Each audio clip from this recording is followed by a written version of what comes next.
নেতৃবৃন্দ, বর্তমান বিচারক দাস মহাশয়, সবাইকে আন্তরিক অভিনন্দন জানিয়ে এখানে আজ যে অনুষ্ঠানে সঞ্চালনা করছেন ডক্টর স্বাতী দে মহোদয়াকে সম্বোধনা জানানোর জন্য আমি গ্রন্থের মূল সম্পাদক নিতান্ত দাসকে অনুরোধ জানাচ্ছি ইসলাম গ্রন্থকে সম্বোধনা জানানো।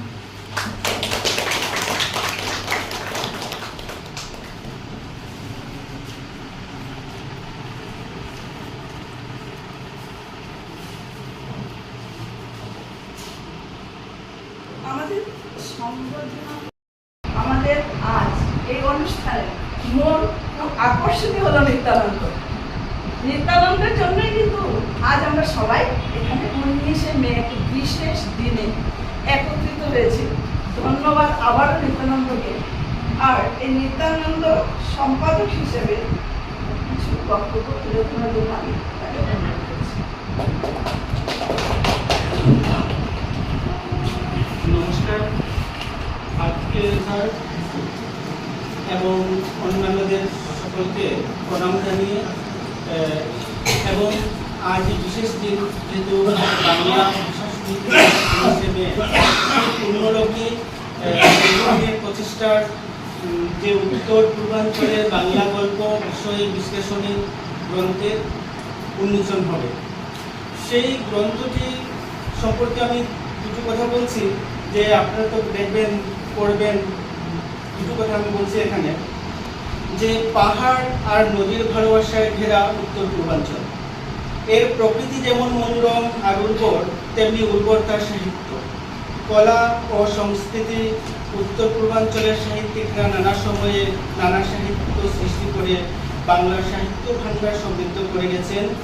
বাংলা সাহিত্যের অন্যতম শাখা ছোট গল্প, আর উত্তর পূর্বাঞ্চলের বাংলা গল্পকারদের গল্পের আলোচনা নিয়ে এই গ্রন্থ। উত্তর পূর্বাঞ্চলের বাংলা গল্প বিষয়ের বিশ্লেষণে প্রথম খণ্ড। সেই জন্য এই গ্রন্থটি করতে গিয়ে মোট 28 জন বিশিষ্ট প্রাবন্ধিকের 28টি প্রবন্ধ রয়েছে এবং প্রতিটি গল্পই আমাদের উত্তর পূর্বাঞ্চলের, যেমন আমাদের গৌহাটি ইউনিভার্সিটি, আসাম বিশ্ববিদ্যালয়, রবীন্দ্রনাথ ঠাকুর বিশ্ববিদ্যালয়, ত্রিপুরা বিশ্ববিদ্যালয়, সেই সুবাদে কিন্তু আমাদের এই গ্রন্থটি শুরু করা হয়েছে। এবং এই গ্রন্থটি যখনই শুরু করেছি আমার সঙ্গে ছিলেন শ্রদ্ধেয় রতীশ দাস মহাশয়, ডক্টর অজিত কুমার সিংহ স্যার, ডক্টর স্বাতী ম্যাম এবং মৈত্রী দেব দিদি।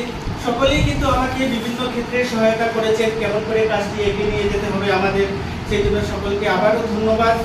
এবং আপনারা যারা সামনে বসে আছেন সকলকে ধন্যবাদ যে উন্মোচন হবে, দেখবেন বইটি কেমন হয়েছে। আপনাদের সহায় সহযোগিতা পেলে ভবিষ্যতে হয়তো এরকম কাজ হবে। এই বলে আমার বক্তব্য শেষ করছি। ধন্যবাদ।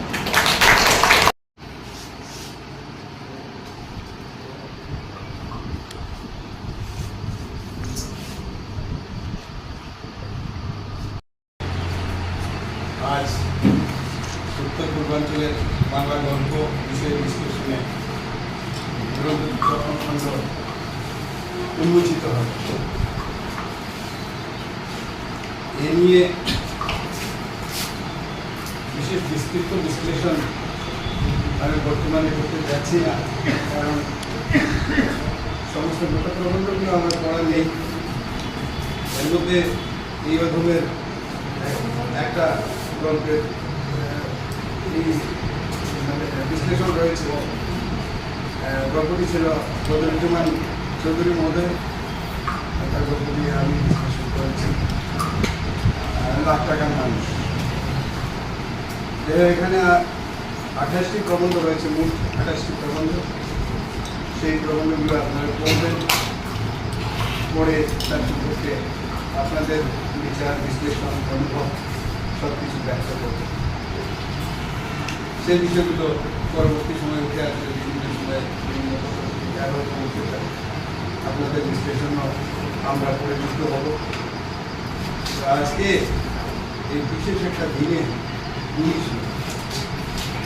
ঘটনা সম্পর্কিত যে একটা আবেগ আমাদের প্রত্যেকের মধ্যে, ভাষাভাষীর মধ্যে রয়েছে, সমস্ত পৃথিবীর মাতৃভাষার প্রতি আমার আনন্দ শ্রদ্ধা নিবেদন করে আমি আমার বক্তব্য শুরু করছি। এখানে মঞ্চে উপবিষ্ট রয়েছেন পূর্ববর্তী দুজন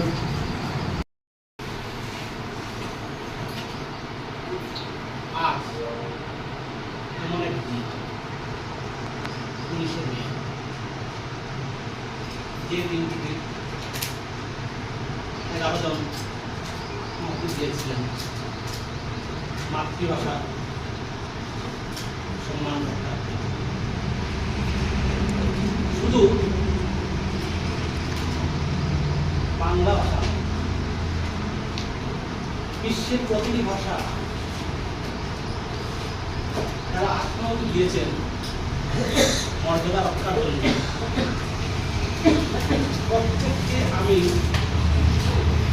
আমার আন্তরিক অন্তর থেকে শ্রদ্ধা জানাচ্ছি। সেই সঙ্গে আজকের এই বিশেষ অনুষ্ঠানে যিনি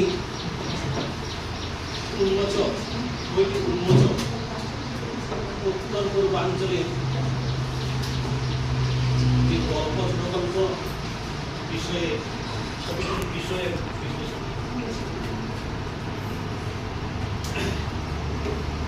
এবং উন্মোচক হচ্ছেন আমাদের সবার পরিচিত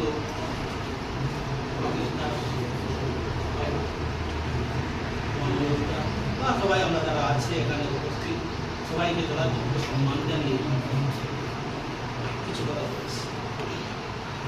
কি বলবো, বসে শুনছি, শুনতে শুনতে অনেক কিছু জানতে পারবো।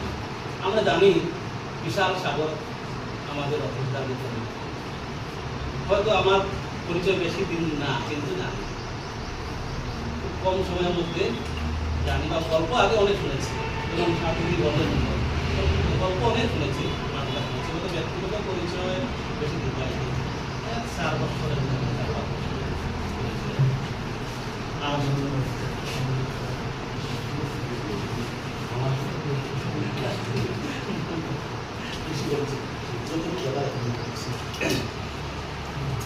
হয়তো আমি আপনারা অনেকে চিনেন, বর্তমানে লঙ্কায় এসেছি, নতুন ঘর বানিয়েছি, নগাম ছেড়ে প্রায় খুব কম থাকে, নগাম লঙ্কা থেকে থাকি। আর যাই করে ব্যক্তিগত ব্যাপার, আমাদের মূল বিষয় হচ্ছে বাংলা ছোট গল্প। গল্প আর ছোট গল্প, সেই বাক্যকে আমি যাচ্ছি। উত্তর পূর্বাঞ্চল,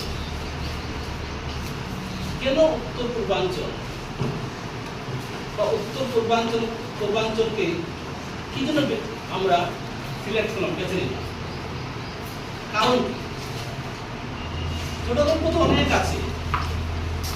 বাংলা সাহিত্যের পরিসর বিশ্বব্যাপী, আমেরিকায় চর্চা হচ্ছে, কানাডায় হচ্ছে, ব্রিটেন হচ্ছে, এমন কোনো দেশ নেই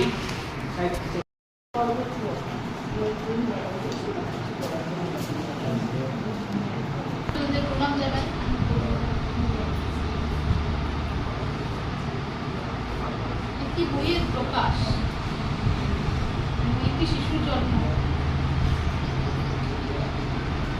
আমার কাছে নারী হিসাবে একটি শিশুর জন্মের যে উত্তেজনা বা যে আনন্দ থাকে, একটি বই প্রকাশেও ঠিক সেই আনন্দটাই আমরা পাই। আজকে দিনটাও ঠিক সেরকমই একটি আনন্দমুখর দিন, এবং তার জন্য আমি আমার বিভাগের অনুজ নিত্যানন্দ দাসকে অভিনন্দন এবং ধন্যবাদ জানাই। হয়তো এই বই প্রকাশে অনেকের প্রচেষ্টা একসাথে উঠে এসছে। স্যার বলছিলেন যে একজনের কাজে কিছু হয় না, সবাই মিলে আমরা যে কোনো একটা কাজকে পূর্ণাঙ্গভাবে। আমার যেটি ব্যক্তিগত অভিজ্ঞতা, এই বইয়ে আমার একটি দুটো প্রবন্ধ আছে, অতি সামান্য, কিন্তু আমারই লেখার পিছনে আমার যতটুকু প্রচেষ্টা, তার থেকে বেশি প্রচেষ্টা নিত্যানন্দ। ও আমাকে প্রত্যেক দিন 3-4 করে উস্কে দিয়েছে, দিদি তুমি লিখো।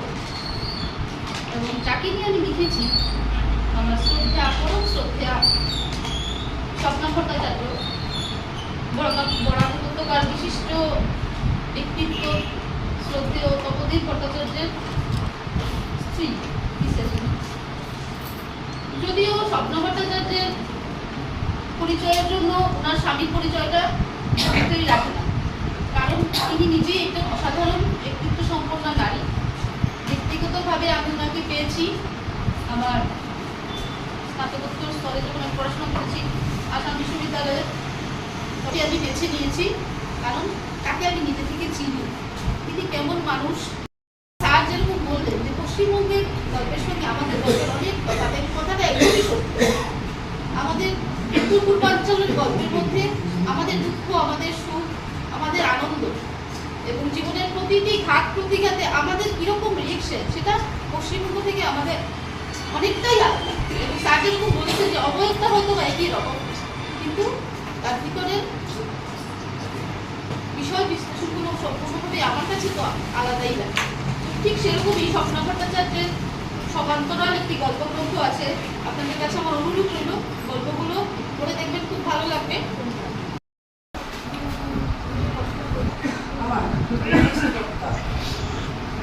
আমাদের স্যার আপনার আপনি অপবিত্র মা, মোৰ মা, আপোনাৰ মা, মই মোৰ মাতৃভাষাত কোৱা মানে বাংলা ভাষাত অৱমান কৰা অসমীয়াতে কম। উপস্থিত উন্মোচক মোৰ শ্ৰদ্ধেয় অতিথিবৃন্দলৈ মোৰ প্ৰণিপাত ধন্যবাদ জনাইছোঁ। আমাৰ সভাৰ মধ্যমণি নিত্যানন্দলৈ মৰম যাচি তাত ক'ব লগা শেষত কম, শেষত কৰি ভাল পাওঁ, শেষত থাকি ভাল পাওঁ।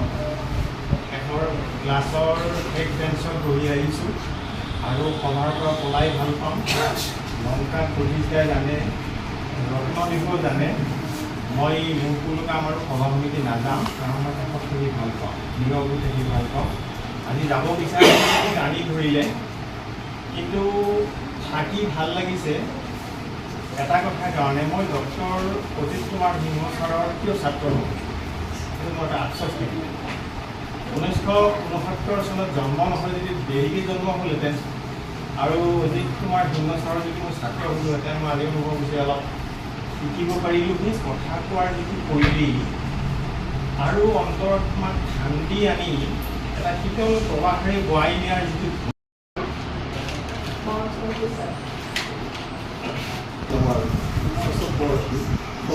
করছি ইচ্ছে ছিল সবাই কথা শোনার, কিন্তু আমার ব্যক্তিগত ধারা রয়েছে, তার জন্য আমি খুব তাদের যেতেই হবে। তো কিছু একটা না বলে গেলে যেন মনটা শান্ত হচ্ছে না। আজকের এই অনুষ্ঠান, এই সম্পূর্ণ অনুষ্ঠান প্রকৃতার্থে কাকতালীয় না পূর্ব পরিকল্পিত, সেটা বলেন। আজকে 19 মে সম্পর্কে আমার কিছু বলার নেই। আমি বলতে চাইছি যে ভাষা নিয়ে যেটা দ্বন্দ্ব, আমি তো কোথাও ভাষায় দ্বন্দ্ব দেখতে পাই। আপনারা কি বিশ্বাস করেন ভাষায় দ্বন্দ্ব রয়েছে? বাংলা ভাষার সাথে অসমীয়া ভাষার কোনো দ্বন্দ্ব রয়েছে? কোনো ভাষার সাথে কোনো ভাষার দ্বন্দ্ব রয়েছে মানুষের মানসিকতা। আমাদের মাঝে আমরা যদি আমাদের মানসিকতাটাকে একটু পরিবর্তন করতে পারি, তবে আমাদের এই যে দ্বন্দ্ব, যেটা ভাষাগত মানসিক দ্বন্দ্ব, সেটা শেষ হয়ে যায়। দ্বিতীয়ত,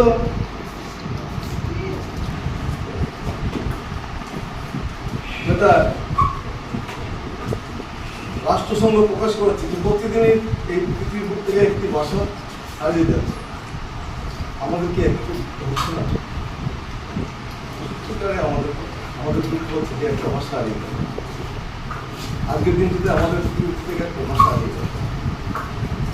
হয়তো সেই ভাষা দিয়ে অনেক মহাকাব্য লেখা যেত, কিন্তু একটা আমাদের মনে করে আমাদের বিদ্যালয়েরই ছাত্র আসলে সে যে অনেক এগিয়ে সফল এই স্কুলের ছোট স্কুলের কথা যে নিত্যানন্দ দাসের এখনো মনে আছে, সেজন্য আমাদের একটা ধন্যবাদ। তো আশেপাশে তো অনেক এগিয়ে হাই স্কুল বা কলেজ আছে, তার জন্য সে যে আমার এই ছোটবেলা তার যে শিশু বিদ্যালয়ের কথা এখনো নিত্যানন্দ দাসের মনে আছে। এবং রাস্তাঘাটে যে যখন পায় তখন স্কুলে আসলে মানে দিদিমণি বলে, কিন্তু রাস্তাঘাটে পেলে মানে সে পিসি বলে সম্বোধন করে, সেটাই আমাদের মানে অনেক ভালো লাগে। কিন্তু তার কথাটাও এখনো অনেক সময় মনে আছে, আমাদের বাড়িতেও যায়, সে স্কুলেও আসে সময় পেলে।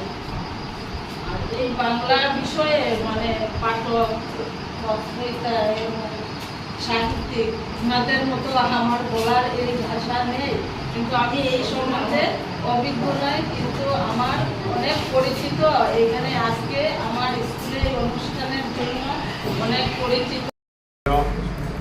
আজকের এই উত্তর পূর্বাঞ্চলের বাংলা গল্প বিষয়ে বিশ্লেষণের অনুষ্ঠানের শিরোমণি শ্রদ্ধেয় প্রতিষ্ঠান প্রমুখে মঞ্চে উপবিষ্ট প্রত্যেককে আমার সশ্রদ্ধ প্রণাম, ছোটদেরকে আন্তরিক অভিনন্দন জানিয়ে আমাকে যে দু চারটি কথা বলার জন্য বলেছেন, কি বলবো, বলার মতো তো আমার কাছে কোনো বার্তা নেই। পূর্ববর্তী বক্তারা যে বার্তা দিয়েছেন, সত্যি আমাদের সাহিত্য চর্চার প্রতি মনোযোগ দেওয়া বিশেষ প্রয়োজন।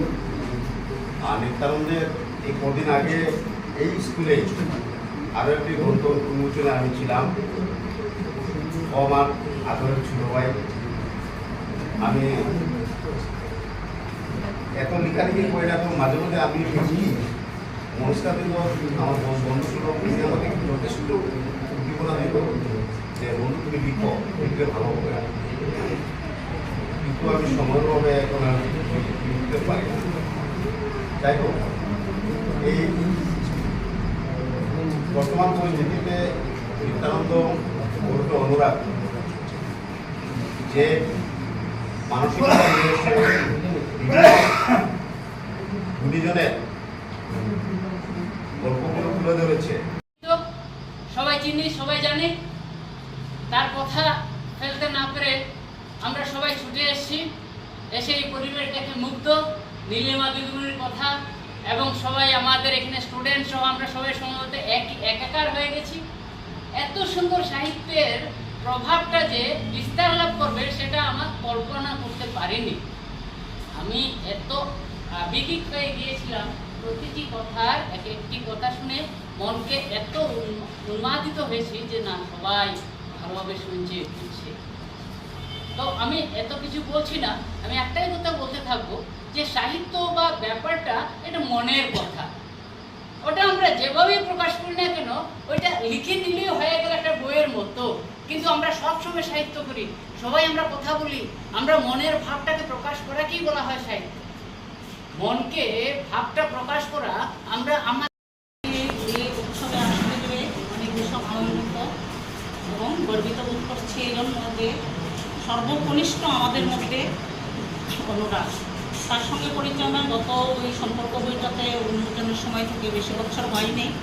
গভীরতা আন্তরিকতা আসতে সময়ের প্রয়োজন হয় না, এটা অন্তরে প্রবেশ করার বিষয়, তার আচার আচরণ এবং মানসিকতা।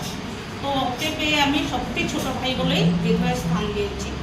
তো তখন থেকে ওর সঙ্গে আমার সম্পর্ক। তো যখনই ওর কিছু ভালো করে সে আমাকে সবসময় করে, আমি ওকে ইন্সপায়ার করি। তো এই বইটা যখন ও করলো, তো বইটা আমাকে নিয়ে দিয়ে আসলো। রাত্র 2:30 বেজে গেল, আমি এক শ্বাসে বইটা 65 পৃষ্ঠা পর্যন্ত পড়লাম। মানে ছাড়া যাচ্ছে না। দাদা বলছিলেন যে মোবাইল পড়া মেন্টালিটিটা ডাইভার্ট হয়, কিন্তু বই পড়া একদম হৃদয়ের অন্তঃস্থলে গিয়ে প্রবেশ করে, যেটা ছাড়া যায় না। চোখটা বন্ধ হয়েও বন্ধ হতে চায় না, এত মানে নেশা লাগে আর কি যাদের বই পড়ার অভ্যাস আছে। তো এই জন্য আজকে বেশি কিছু বলবো না, আমি একটু দেরিতে আসছি। প্রথম এটা অনুষ্ঠানটা দেখতে পারলাম না জন্য আমার আফসোস ছিল। তো আমরা সবাই ওকে এগিয়ে নিয়ে যাওয়ার জন্য বদ্ধপরিকর করি, কারণ আমাদের মধ্যে সর্বকনিষ্ঠ এবং এত একটা ভালো উদ্যোগ নিয়েছে যে আমার মানে ভিতর থেকে আমি খুব খুশি। সেরকম ভালো কাজে কেউ এগিয়ে আসে না, 90%ই খারাপ কাজে আপনি খুব লোক পাবেন। যেমন গাড়ি করে নেতারা নিয়ে যায়, পয়সা পায়, খেতে পায়, ওই জন্য দেখবেন জয়গান করতে নেতাদের পক্ষে লোকের অভাব হয় না। কিন্তু আজকে এখানে আমরা যারা আছি সবাই সলিড, কিন্তু আমাদের কোনো স্বার্থ নেই। স্বার্থ এটাই ভাষা এগিয়ে যাক, মানুষের মিলন বন্ধন হোক, আমাদের বিশ্ব দরবারে ছড়িয়ে পড়ুক, এইটাই আমাদের আন্তরিক কামনা। এবং যারা অনলস চেষ্টা করে যাচ্ছেন ওদের কাছে আমি শ্রদ্ধা জানাচ্ছি ওনাদেরকে, কারণ ওনারা নীরবে তার কাজ করে যাচ্ছে। আমরা কেউ মূল্যায়ন করতে পারছি না, আমরাই করছি না, তো আমাদের প্রজন্মকে আমরা দেবো কি? আমরা ভালো নয় বলেই তো আমাদের প্রজন্মরা ভালো হয়ে উঠতে পারে না। কারণ একটা ঘর হলো স্কুল আর মা হলেন শিক্ষক। আমাদের মারা সবসময় বর্তমান যুগের সঙ্গে এগিয়ে যাচ্ছেন, নিজের ঐতিহ্য কৃষ্টি ওই সম্বন্ধে কিন্তু ধারণা থাকলেও ওই সম্বন্ধে চিন্তা ভাবনা করার সময় নেই। বর্তমান এগিয়ে চলো রইল যারা পিছুর টানে কাঁদবে তারা কাঁদবে, এগিয়ে চলো সেই রবীন্দ্রনাথের বাণীর মতো। কিন্তু এই এগিয়ে চলো সেই এগিয়ে চলা নয়, উনি যা বলছেন সেটা কিন্তু এখানে বর্তমান আমাদের মাদের মধ্যে দেখা যাচ্ছে না। 1% হয়তো পাচ্ছেন, নাই বলবো না, 1% না থাকলে তো আর এইসব এখানে যারা আছেন তারাও মাই আছেন, অনেক মা আছেন। তো এই জন্য তাই মানে ওকে আমি অনেক কি বলবো, আর আমার অন্তরের যা কিছু নিজের সন্তানের প্রতি যা ভালোবাসা থাকে সেই ভালোবাসা আমি তাকে উজাড় করে দিচ্ছি। তার মহিমা বিশ্ব দরবারে শাখা বিস্তার করো, আর আমরা তাকে সহায় সবসময় করে যাই মানসিকভাবে। কারণ উৎসাহ উদ্দীপনাটা হলো প্রথম বস্তু, আর থেকে এটা এত করে না।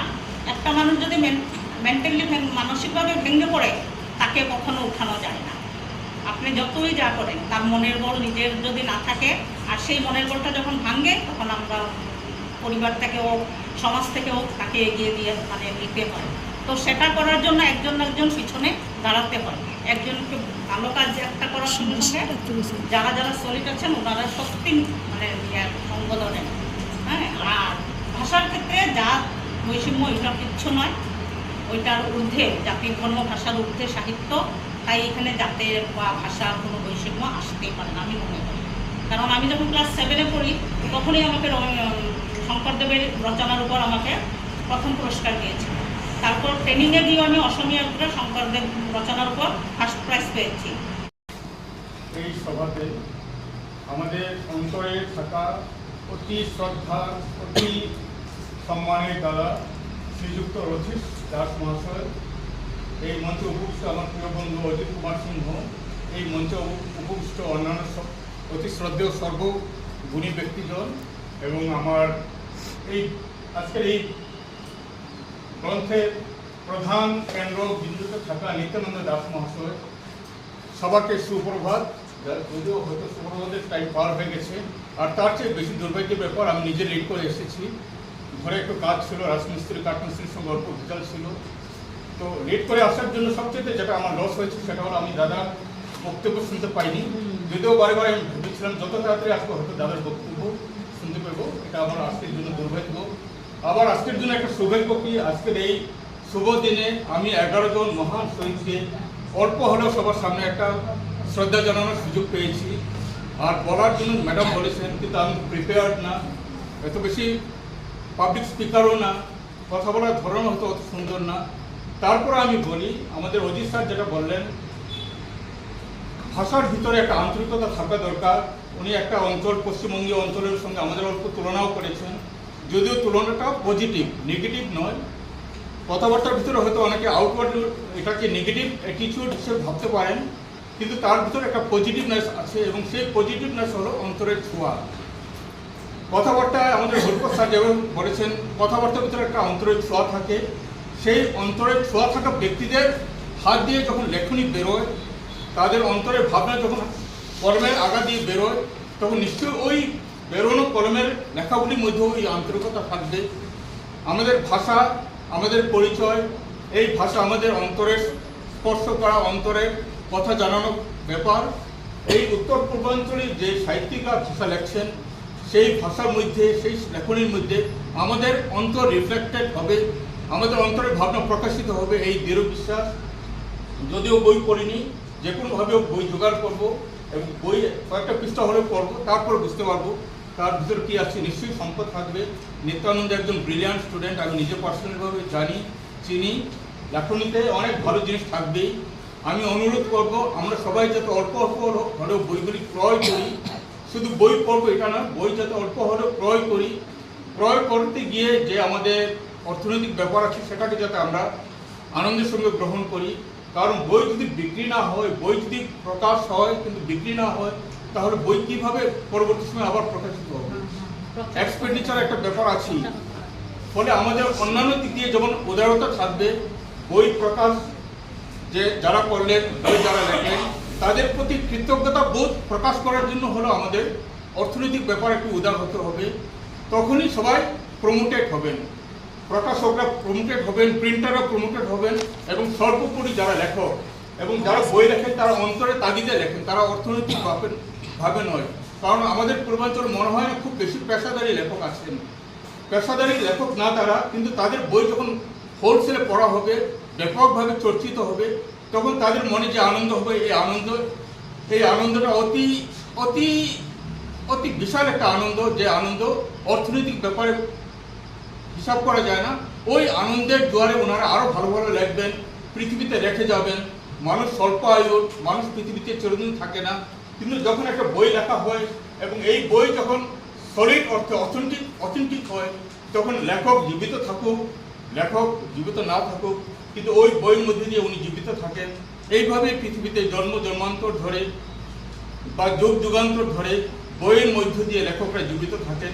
কোনো একজনের মুখে শুনেছি, পৃথিবীতে যদি অমরত্ব থাকে, শুধু একজন বা এক ধরনের মানুষের সেই অমরত্ব আস্বাদন করতে পারেন, এবং সেই অমরত্ব শুধু লেখকদের ভেজেই জুটে। লেখক বলতে অতি সৃজনশীল ব্যক্তিরা। লেখক বলতে শুধু যেন কলম দিয়ে লেখা হলো ওইটা না, উনি কবি হতে পারেন, সাহিত্যিক হতে পারেন, বা আর্টের বা সায়েন্সের বা টেকনোলজির বা বিভিন্ন ব্যাপারের অতি সৃজনশীল ব্যক্তিরাই শুধু অমরত্ব পেতে পারেন। কিন্তু অমরত্ব পাওয়ার মেইন মেথড হবে বুকস যদি না থাকে তাহলে কীভাবে তার অমরত্ব আস্বাদন করবেন? কারণ যেটা সিনেমা বা অন্যান্য যেগুলি মিডিয়াতে আছে সেগুলো তো একসময় আউটডেটেড হয়ে যায়, পুরানো হয়ে যায়। কিন্তু 500 বছরের পুরানো বইও পৃথিবীতে আছে, 5000 বছরের পুরানো বেদও আমাদের মধ্যে আছে। যারা বেদ পড়েন বা যারা বেদ পড়ার যোগ্যতা রাখেন, ওই ওনাদের পড়ার মধ্য দিয়ে ওই প্রাচীন ঋষিরা এখন জীবিত আছেন। রবীন্দ্রনাথ জীবিত আছেন কীভাবে? লেখনের মধ্য দিয়ে। তাই আমার আজকের দিনে অনুরোধ, আমরা যদি বই ক্রয় করি, বই কিছু করি এবং তার সঙ্গে বই ক্রয় করি, বিয়ে বাড়িতে বা বিভিন্ন অনুষ্ঠান যাতে আমরা কিছু হলেও বইকে উপহার হিসাবে দেওয়ার চেষ্টা করি, তাহলে একটা লিটারারি এনভায়রনমেন্ট সৃষ্টি হবে। যে নতুন বধূকে আমরা একটা বই দেব, বধূ যদি অল্প হলেও সেন্সিটিভ হন, কোনো একটা সময় উনি বইটা 2টা পাতা পড়েন, তাহলে এই বই পড়ার 2টা পাতার মধ্যে দিয়ে